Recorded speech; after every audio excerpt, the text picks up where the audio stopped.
Olá! Hoje eu vou falar novamente sobre um dos pioneiros do desenvolvimento econômico, que está contido no meu livro 9 Clássicos do Desenvolvimento Econômico, e esse economista também polonês é o Michał Kalecki, né? O Kalecki é um autor por quem eu tenho um carinho bastante especial, né? Porque ele sintetiza as principais referências teóricas, né?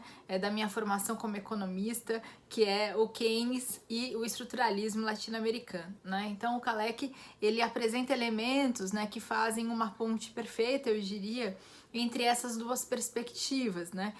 O Kalecki, né, é um autor que infelizmente é pouco estudado, né? Ele poderia ser mais estudado, dada a complexidade, o alcance, a importância da sua obra e todos os insights que ele permite desdobrar a partir de suas análises. Então, é um autor que merece muito ser estudado. Então, essa é a minha primeira sugestão desse vídeo de hoje. Procurem saber mais sobre a obra do Michał Kalecki, né? No meu capítulo especificamente, no capítulo do meu livro, eu vou recorrer a algumas obras do Kalecki relacionadas à discussão de desenvolvimento no contexto do subdesenvolvimento, né? Especialmente um texto que o Kalecki escreve em 1968, que se chama A Diferença entre os Problemas Cruciais das Economias Capitalistas Desenvolvidas e Subdesenvolvidas, né? Então é esse texto que é a base, diria que é a alma do meu capítulo dedicado ao Kalecki, né? Mas antes de chegar na discussão do Kalecki a respeito das dificuldades do desenvolvimento no contexto do subdesenvolvimento, é muito importante fazer um passinho um pouco atrás, né? E localizar o Kalecki dentro da história do pensamento econômico. Então, Kalecki, junto com Keynes, será responsável, né, pela elaboração das bases da macroeconomia moderna, né? E assim como Keynes, o Kalecki chega à conclusão, né, a consecução do princípio da demanda efetiva. Falando assim de maneira bem simplificada, que não é o objeto do vídeo de hoje, né, mas para vocês terem uma ideia do que eu estou querendo dizer com o princípio da demanda efetiva, especialmente para quem não é da área, é a ideia de que, né, a causalidade principal, né, que se enxerga numa economia monetária de produção dos gastos para a renda, né, da perspectiva mais tradicional, né, calcada, por exemplo, na lei de Sé, né, essa causalidade, na verdade, se daria da outra forma, da renda para os gastos. Traduzindo isso para outros termos, né, o que autores como Kalecki e como Keynes, né, que argumentam, né, que a dinâmica econômica funciona com base no princípio da demanda efetiva, estão querendo dizer que são os gastos de consumo e investimento que determinam a capacidade da dinâmica econômica de uma economia que, por sua vez, se expressa no seu nível de renda, né? E também, né, do ponto de vista dos recursos disponíveis de poupança e de investimento, eles vão dizer, né, que no final das contas é o nível de investimento enquanto uma variável de gasto de demanda agregada que vai determinar qual será o nível potencial de poupança no futuro, sendo a poupança algo que se define residualmente a partir do nível de renda que se observa, né? Então, nesse caso, né, no caso do que nós estamos aqui discutindo, o princípio da demanda efetiva, ele aparece como, né, um fundamento teórico crucial para entender a diferença da lógica de análise de autores de orientação keynesiana. Então, Kalecki, além dele ter definido o princípio da demanda efetiva, assim como Keynes, né, ele não vai ter a mesma fama que o John Maynard Keynes, e talvez por isso ele não tenha recebido, né, a devida atenção, né, que do meu ponto de vista ele mereceria ter recebido, né. Uma outra diferença importante do Kalecki com relação ao Keynes diz respeito à maneira como o Kalecki se forma como economista, né. Então o Kalecki, diferente do Keynes, ele não vai se formar economista na tradição neoclássica, né. O Keynes se forma na tradição marshalliana, o Kalecki não. O Kalecki vai aprender economia a partir do Marx, né? Então isso também vai fazer diferença na concepção de modelo teórico de dinâmica econômica do Kalecki, que vai partir da análise de uma sociedade constituída por classes, né? Que é um modelo, né, teórico de análise tipicamente clássico, né? Assim como o do Marx. Então isso também vai fazer diferença, né? Total diferença na abordagem do Kalecki comparativamente a do Keynes, né? Na medida em que o Kalecki estará mais preocupado com as questões distributivas e também isso certamente serviu de ponte para que o Kalecki também se voltasse de maneira mais cuidadosa para a discussão do contexto do subdesenvolvimento, que é o interesse, né, principal, de trazer o CALEC para dentro desse conjunto de 9 clássicos do desenvolvimento que eu apresento no meu livro, né? Então, agora fazendo já a ponte do CALEC como pioneiro do desenvolvimento, né? Então o texto principal do CALEC que eu uso para construir o meu capítulo, que é quando ele vai falar sobre as diferenças dos problemas cruciais ou mais importantes dos países capitalistas desenvolvidos comparativamente aos subdesenvolvidos, né? Toda essa discussão que eu fiz prévia com relação ao princípio da demanda efetiva, ela novamente aparece nesse texto, né? Mas justamente para o CALEC dizer que no contexto das economias subdesenvolvidas, embora o problema de demanda efetiva, ou seja, de uma quantidade suficiente de consumo e de investimento, né, para determinar um nível satisfatório de emprego e de renda, né, embora esse problema ainda vá acontecer, certamente, no caso das economias subdesenvolvidas capitalistas, né, esse não seria o problema principal a ser enfrentado, né? Ele usa um exemplo bastante didático nesse texto de 68, que ele vai dizer o seguinte, né? Suponha que numa economia desenvolvida, né, eu utilize toda a capacidade produtiva instalada nessa economia, ou seja, eu não tenho capacidade ociosa nessa economia. Se eu fizer isso, né, eu conseguirei absorver todo o fator mão de obra disponível nessa economia. Portanto, eu chegaria no que a gente chama de um resultado de pleno emprego de fatores, ou seja, não há fator capital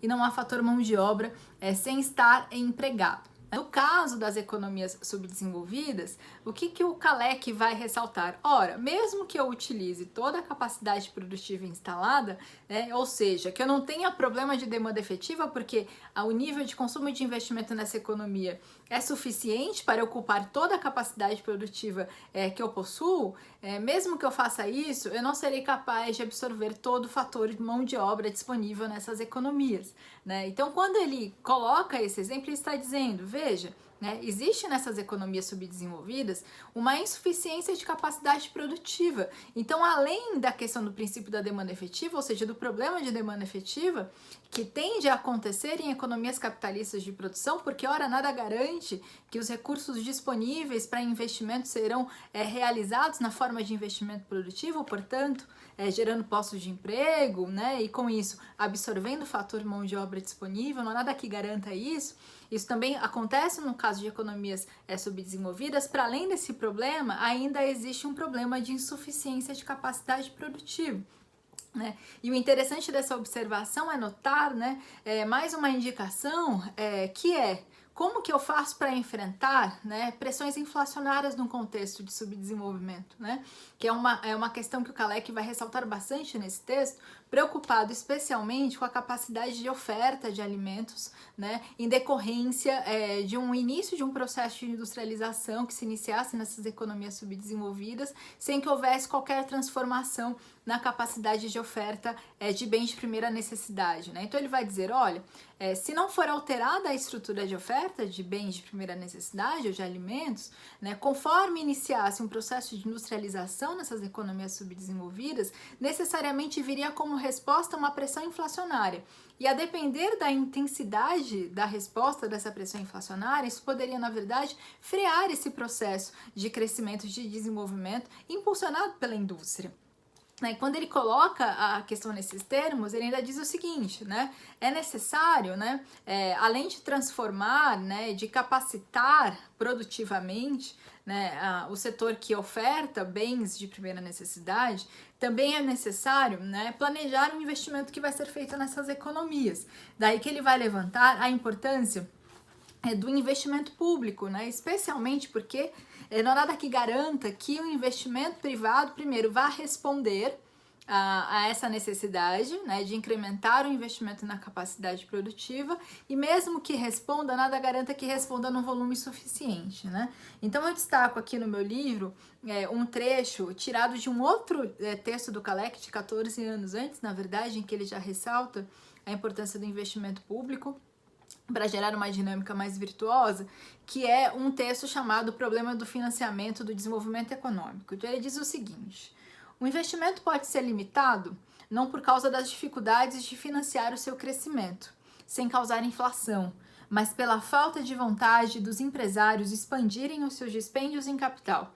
Em tal situação, o investimento público adquire uma importância crucial para o rápido processo de desenvolvimento econômico, né?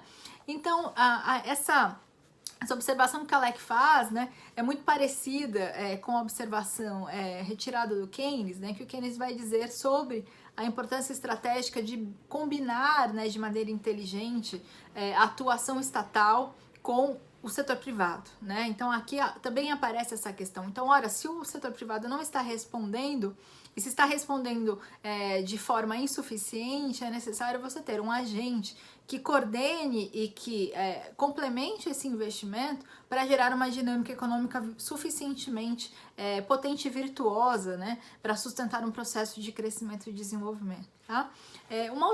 Outras questões, né, que o Kalec levanta e que aqui o aproxima bastante da abordagem do estruturalismo latino-americano é a necessidade de combinar a essas transformações produtivas permitidas, né, pela expansão da capacidade produtiva e também pela diversificação do investimento, né, que essa é uma outra preocupação que o Kalec coloca, né, porque a necessidade de coordenação desse investimento, porque olha, esse investimento não pode ser só em um setor ou só em dois setores, né, é necessário expandir a capacidade de produção de alimentos, é necessário expandir a capacidade da produção de bens mais simples, é necessário também expandir a capacidade da produção de bens de capital para também potencializar a expansão dessa capacidade produtiva. Isso só será possível por meio de investimento e de um investimento, por sua vez, planejado, né? Porque isso não vai acontecer de forma espontânea, né? Daí a importância do papel estatal, que vai ser uma questão fundamental para toda a perspectiva desenvolvimentista, e o Kalec não foge dessa perspectiva, né? Então, no caso, né, colocado da necessidade de combinar, né, que aproxima o Kalec do estruturalismo latino-americano, como eu vinha falando, a necessidade de combinar a transformação da matriz produtiva com reformas institucionais ou reformas de base, né? E essas questões, né, que o Kalec se refere, são principalmente como fazer para transformar a capacidade produtiva de alimentos, né, por meio de reforma agrária. Ou seja, né, expandir, né, a capacidade de produção da terra disponível, né, nessas economias, e como seria a melhor forma de fazer isso, combatendo a forma histórica como foi feita o acesso à terra, né, por meio de grandes latifúndios improdutivos e por aí vai, né? Então a necessidade de reforma agrária que aparece como uma reforma de base importante. Outra questão também levantada por Kalec é a necessidade de tributar adequadamente os mais ricos, né? Então a necessidade aqui de repensar o sistema tributário de forma a garantir o princípio da progressividade, né? Ou seja, aqueles que têm maior capacidade de pagamento pagariam mais, né? Por meio da tributação, né? E com isso financiariam o Estado, né? Para fazer a provisão de bens públicos, né, de serviços sociais necessários, e também ter recursos para fazer o investimento público, né?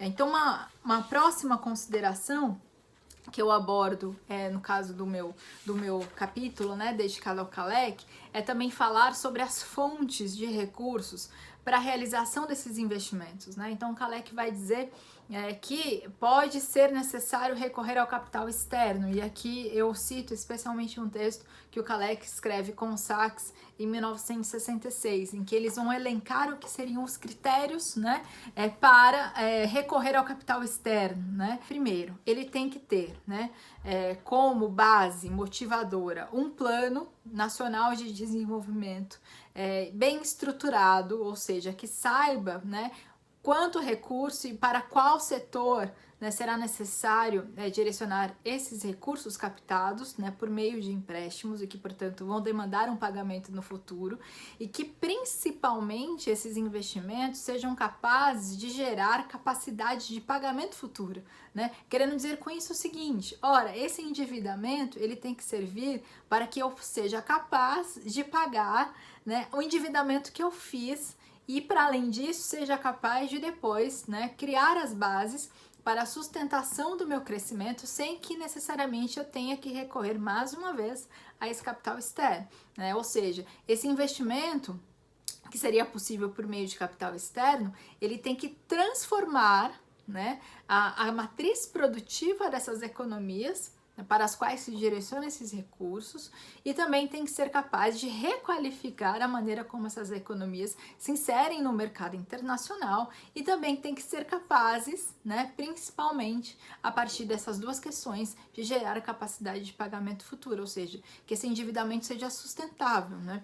Então, esses critérios levantados pelo Kalecki e pelo Sachs com relação ao capital externo, né, que o capital externo pode ser sim uma fonte importante de recursos e tende a ser na medida em que estamos falando de economias subdesenvolvidas e, portanto, pobres e com restrição de capital, né, mas ele tem que ser feito com base num planejamento nacional que fundamente, né, a captação desses recursos, né? Então, aqui novamente, destacar a importância do Estado como um agente que vai coordenar e que vai promover esse plano de desenvolvimento, né? Claro que não abrindo mão da parceria com o setor privado também como um agente importante nesse processo, né? Então, chegando já ao final desse vídeo explicativo sobre o capítulo do Kalecki, certamente eu não cobri toda a complexidade de questões que o Kalecki permite levantar, né? Mas aqui novamente para deixar o convite para que vocês estudem mais esse autor, o Michał Kalecki, né? Me coloco aqui no compromisso de fazer mais um vídeo sobre o Kalecki, falando sobre um texto dele que talvez seja um dos mais geniais do Kalecki, e apesar de muito enxuto, mas muito genial, que são os aspectos políticos do pleno emprego. Então hoje eu fico por aqui. Até mais!